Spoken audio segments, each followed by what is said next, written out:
Hello friends, എല്ലാവരും സുഖമായിട്ടിരിക്കുന്നു എന്ന് വിശ്വസിക്കുന്നു. അപ്പം നമ്മുടെ ബൊഗൈൻവില്ല നിറയെ പൂവിട്ടിട്ടുണ്ട് കേട്ടോ.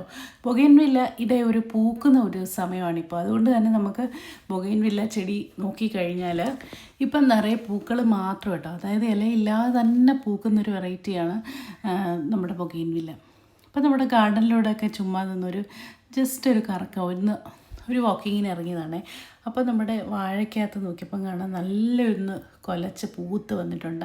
അപ്പോൾ ഇതിൻ്റെ അകത്തെ ഹണി എനിക്ക് ഭയങ്കര ഇഷ്ടപ്പെട്ടു. നല്ല ടേസ്റ്റാണ്. അതായത് അതിൻ്റെ ആ തേനെന്ന് പറഞ്ഞ ഒരു നാച്ചുറലായിട്ടുള്ളൊരു തേനാണ്. ഇതാണ് നമ്മുടെ തേനീച്ചകളൊക്കെ വന്ന് എടുത്തിട്ട് വലിയ ഒരു തേനുണ്ടാക്കത്തില്ല. ഇതിൽ നിന്നൊക്കെ തേൻ എടുത്തിട്ടാണ് അത് കളക്ട് ചെയ്തിട്ടാണ് തേനുണ്ടാക്കുന്നത്. അപ്പോൾ ഞാനിവിടെ നമ്മുടെ തേനീച്ചയുടെ ആ കൂട് വെച്ചിട്ടുണ്ട്, തേൻ്റെ പെട്ടി വെച്ചിട്ടുണ്ട്. അപ്പോൾ അതിൻ്റെ അകത്ത് നമ്മുടെ ഗാർഡനിൽ തന്നെ ഇഷ്ടംപോലെ പൂക്കളും ഇതുമെല്ലാം ഉള്ളത് കൊണ്ട് തന്നെ ഇതിൽ നിന്നൊക്കെയുള്ള ഹണി ആയിരിക്കും അത് കളക്ട് ചെയ്യുന്നത്. അതാണ് കൂടുതൽ ഗുണമുള്ളത്. അതായത് മുരിങ്ങയുടെ പൂവിൽ നിന്നും അതുപോലെ തന്നെ വാഴയുടെ പൂവിൽ നിന്നുമൊക്കെ കിട്ടുന്ന തേന് ഒന്നുകൂടെ ടേസ്റ്റും അതുപോലെ തന്നെ ഗുണവും കൂടുതലാണ് കേട്ടോ. ഇപ്പോൾ നമ്മുടെ അവക്കാഡോയിൽ നിന്ന് 2 അവക്കാഡോ പറിച്ചു. ഇതിനിപ്പം ഞാൻ പഴുക്കാൻ വേണ്ടി മാറ്റി വെക്കും. ഇപ്പം അണ്ണാനൊക്കെ ഇതിൻ്റെ രുചി അറിഞ്ഞത് കൊണ്ട് തന്നെ അണ്ണാനൊക്കെ നിറയെ വന്ന് എടുത്തുകൊണ്ട് മീൻസ് അതൊക്കെ പകുതി കഴിച്ചിട്ടൊക്കെ പകുതിയൊക്കെ കിട്ടാറുള്ളൂ. ആദ്യമൊക്കെ എന്ന് പറഞ്ഞാൽ ഈ അണ്ണാനൊന്നും അറിയത്തില്ലായിരുന്നു അതിനെപ്പറ്റി, അതുകൊണ്ട് അധികം ശല്യമില്ലായിരുന്നു. പക്ഷേ ഇപ്പോൾ അണ്ണാനൊക്കെ അതിൻ്റെ രുചിയൊക്കെ പിടിച്ച് വരുന്നത് കൊണ്ട് കൂടുതലും പകുതി അണ്ണാനൊക്കെ കഴിച്ചിട്ട് പോവുകയാണ്. നമ്മുടെ മാവിൽ നിറയെ കായ്ച്ചിട്ടുണ്ട് കേട്ടോ. ഇപ്രാവശ്യം എല്ലാം നല്ലപോലെ കായ്ക്കുന്നുണ്ട്. പിന്നെ അതിന് വേണ്ട കെയറും കാര്യങ്ങളും ഒക്കെ കൊടുക്കുന്നത് കൊണ്ട് തന്നെ നിറയെ കായും പൂക്കളും എല്ലാം ഉണ്ടാകുന്നുണ്ട്. നമ്മൾ എപ്പം പൂക്കുന്ന ചെടികൾ എവിടെ വെച്ചാലും മാക്സിമം നമ്മൾ നല്ല സൺലൈറ്റ് കിട്ടുന്ന ഏരിയയിലാണെങ്കിൽ പൂക്കളും നല്ലപോലെ പൂക്കളുണ്ടാവും. അതാണ് ഒരു സീക്രട്ട് എന്ന് പറയുന്നത്. അതുപോലെ തന്നെ നനവെന്ന് പറഞ്ഞാൽ ബൊഗൈൻവില്ലയെ സംബന്ധിച്ചിടത്തോളം ഒരുപാടങ്ങ് നനച്ചൊന്നും കൊടുക്കേണ്ട കാര്യമില്ല കേട്ടോ.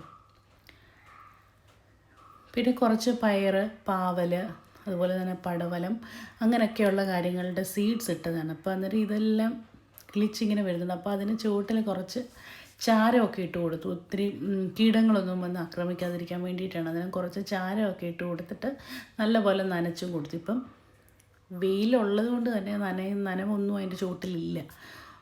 ഇത് നമ്മുടെ മധുരക്കിഴങ്ങാണ്, സ്വീറ്റ് പൊട്ടറ്റോയും നല്ല രീതിയിൽ ഉണ്ടാകുന്നുണ്ട്. അത് നടാൻ വളരെ എളുപ്പം കേട്ടോ. അതിൻ്റെ തണ്ട് മുറിച്ചിട്ട് നമ്മൾ കപ്പ നടുവല്ലോ, അതുപോലെ തന്നെ മണ്ണ് കൂട്ടിയിട്ട് നട്ടാൽ മാത്രം മതി. നിറയെ സ്വീറ്റ് പൊട്ടറ്റോ നമുക്ക് വീട്ടിൽ നിന്ന് തന്നെ വിളവെടുക്കാൻ പറ്റും. ഇപ്പോൾ വാങ്ങാനും എല്ലാ കടകളിലും സ്വീറ്റ് പൊട്ടറ്റോ അവൈലബിൾ ആണല്ലോ. അത് നല്ലതാണ് കേട്ടോ. ഒരുപാട് ആരോഗ്യ ഗുണങ്ങളുള്ള ഒരു റൂട്ട് വെജിറ്റബിളാണ് നമ്മുടെ ഈ സ്വീറ്റ് പൊട്ടറ്റോ എന്ന് പറയുന്നത്. ഇത് മാരിഗോൾഡ് ഇപ്പോൾ നല്ലപോലെ പൂക്കുന്നുണ്ട്. അതായത് ഇതിന് വേറെ പേര് ചെണ്ടുമല്ലി എന്നൊക്കെ പറയും. വളരെ നല്ല ബ്യൂട്ടിഫുൾ ഫ്ലവേഴ്സാണ് ഇതിൻ്റെ. ഇത് കാണാൻ വളരെ അട്രാക്റ്റീവാണ്. നല്ല യെല്ലോ കളറിൽ ഇങ്ങനെ ഇരിക്കും. പിന്നെ ഒരു ടിപ്പെന്ന് പറഞ്ഞാൽ നമ്മുടെ പയർ അതുപോലുള്ള പച്ചക്കറികളിൽ കീടങ്ങൾ വരാതിരിക്കാൻ ഇടയ്ക്ക് ഇതുപോലെ ഓരോ ചെണ്ടുമല്ലി നട്ടുവെച്ചാൽ മതി എന്നാണ് പറയുന്നത്. കാരണം കീടങ്ങൾ കൂടുതൽ അങ്ങോട്ട് വരത്തില്ലെന്ന് പറയും. നമ്മുടെ വൈറ്റാണ്, സ്നോ വൈറ്റ് ബൊഗൈൻവില്ലയാണ്. വളരെ ബ്യൂട്ടിഫുള്ളാണ്, നല്ലതാണ്. എവിടെ കിട്ടിയാലും മേടിച്ച് വെക്കണമെന്നേ പറയത്തുള്ളൂ. കാരണം അതിൻ്റെ ഫ്ലവേഴ്സ് വരുമ്പോഴുണ്ടല്ലോ നമുക്ക് വളരെ അട്രാക്റ്റീവ്, കണ്ടാൽ നല്ല ഭംഗിയായിട്ട് ഇത്ര നാച്ചുറലായിട്ട് പൂക്കളുണ്ടല്ലോ നമ്മൾ അതിശയിച്ചു. അതുപോലെ ഇതിപ്പോൾ കണ്ടോ ബൊഗൈൻവില്ല, ഇത് ലില്ലിയുടെ പൂവാണേ. അതിൻ്റെ ഇടയ്ക്ക് ഇത് 3 വൈറ്റ് ഫ്ലവേഴ്സാണ്. അന്നേരം 3 ടൈപ്പ് ചെടി ഞാൻ അടുപ്പിച്ച് വെച്ചിരിക്കുകയാണ്. അന്നേരം അത് 3 വെറൈറ്റി ആയിട്ടുള്ള കാണാനൊരു ഭംഗിയായിട്ട് തോന്നി. ഇത് നമ്മുടെ വൈറ്റ് റോസാണ്. കണ്ടോ, ഇത് നല്ല ബഞ്ചായിട്ട് കൊലയായിട്ട് പൂക്കുന്ന വെള്ള റോസിൻ്റെ ഒരു വെറൈറ്റിയാണ്. നല്ല ഭംഗിയാണ് ഇതിൻ്റെ പൂക്കൾ. വീഡിയോയിൽ അത്ര കിട്ടുന്നില്ല. നാച്ചുറലായിട്ട് ഇപ്പോൾ എനിക്ക് നോക്കാൻ നേരം നല്ല ഭംഗിയായിട്ട് തോന്നുന്നുണ്ട്. ഇത് ഇതിൻ്റെ പേര് കറക്റ്റ് ഇതാണെന്ന് അറിയത്തില്ല. പക്ഷേ ഇത് കൊലയായിട്ട് ഭയങ്കര ഒരു ഇലയില്ലാതെ പൂക്കുന്ന ഒരു വെറൈറ്റി ആയിട്ട് തോന്നും. പൂക്കൾ മാത്രം അത്രയ്ക്ക് നല്ല ഒരു നാച്ചുറൽ ലുക്കായിട്ടുള്ളൊരു ബൊഗൈൻവില്ലയാണ്. ഇത് ഒത്തിരി ബ്യൂട്ടിഫുള്ളാണ്.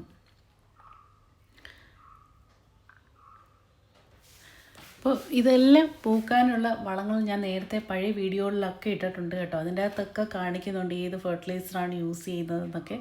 എങ്കിലും ഇടയ്ക്ക് ഓരോരുത്തരൊക്കെ ചോദിക്കാറുണ്ട് ഏതാണെന്ന്. എപ്പോഴും നമ്മൾ പ്രത്യേകം ശ്രദ്ധിക്കേണ്ട ഒരു കാര്യം, ഏത് വളം ഇട്ട് കൊടുത്താലും പൂക്കാൻ വേണ്ടി കൊടുക്കുന്ന വളത്തിൽ എപ്പോഴും നോക്കണം അതിൻ്റെ അകത്ത് പൊട്ടാഷ്യവും ഫോസ്ഫറസും ഉണ്ടോയെന്ന്. ഈ 2 വളങ്ങളുണ്ടെങ്കിൽ ചെടികൾ നല്ല ഭംഗിയായിട്ട് പൂക്കും കേട്ടോ. അതാണ് ഏറ്റവും ബെസ്റ്റായിട്ട് നമ്മൾ ഇട്ട് കൊടുക്കേണ്ടത്. നൈട്രജൻ വളം കൊടുക്കുകയാണെങ്കിൽ ഇതുപോലെ ഗ്രീൻ പച്ച ഇലകൾ മാത്രം ഉള്ളതിന് നമ്മൾ നൈട്രജൻ കൊടുക്കുക. അല്ലാത്തതിന് എപ്പോഴും നമ്മൾ ഇതുപോലെ പൂക്കുന്ന ഫെർട്ടിലൈസേഴ്സ് കൊടുക്കുക. ആ ഒരു കാര്യം മാത്രം നമ്മൾ ശ്രദ്ധിച്ചു കഴിഞ്ഞാൽ നമ്മുടെ ചെടികളെല്ലാം എന്നും നന്നായിട്ട് പൂക്കും. അങ്ങനെ ഉള്ള കുറച്ച് കാര്യങ്ങൾ നോക്കിയാൽ മതി കേട്ടോ. അപ്പോൾ നമ്മുടെ ലഞ്ചിൻ്റെ ടൈമായി. ലഞ്ച് പ്രിപ്പയർ ചെയ്തിരിക്കുന്ന കപ്പയും അതുപോലെ തന്നെ ചേമ്പും കൂടെയുള്ള പുഴുക്കാണ്. പിന്നെ അയില ഫിഷ് കറി, പിന്നെ മത്തി ഫ്രൈ. ഇത് നമ്മൾ നാച്ചുറലായിട്ട് നമ്മുടെ പറമ്പിൽ തന്നെ ഉണ്ടായ കപ്പയും ചേമ്പും ഒക്കെ തന്നെയാണ്. മീൻ മാത്രമേ ഉള്ളൂ വാങ്ങിക്കുന്നത്. അപ്പോൾ ഇങ്ങനെ ഇതൊക്കെ ഇപ്പോഴത്തെ തലമുറകളിലുള്ള പുതിയ ആൾക്കാർക്കൊന്നും അറിയത്തില്ല, അതിൻ്റെ ടേസ്റ്റും ഇഷ്ടമല്ല. പക്ഷേങ്കിൽ ഇങ്ങനെയൊക്കെയുള്ള കാര്യങ്ങളൊന്നും മറന്നു പോകുക. അതെല്ലാം നമ്മൾ എപ്പോഴും ഇതൊക്കെ കഴിക്കുക. ഇതൊക്കെ നമ്മൾ കൂടുതലായിട്ട് നമ്മൾ പബ്ലിക്കിലേക്ക് കൊണ്ടുവരേണ്ടതുണ്ട് എന്ന് തോന്നിയതുകൊണ്ടാണ് ഇത് ഞാൻ കാണിച്ചത്. അപ്പോൾ എല്ലാവർക്കും ഇഷ്ടപ്പെട്ടു എന്ന് കാണുമെന്ന് ഞാൻ പ്രതീക്ഷിക്കുന്നു. ഇഷ്ടപ്പെട്ടു എങ്കിൽ ലൈക്ക് ചെയ്യുക, കമൻറ്റ് ചെയ്യാം. പിന്നെ നമുക്ക് മറ്റൊരു വീഡിയോയുമായി വീണ്ടും കാണാം. Till then take care friends. Bye. See you next video.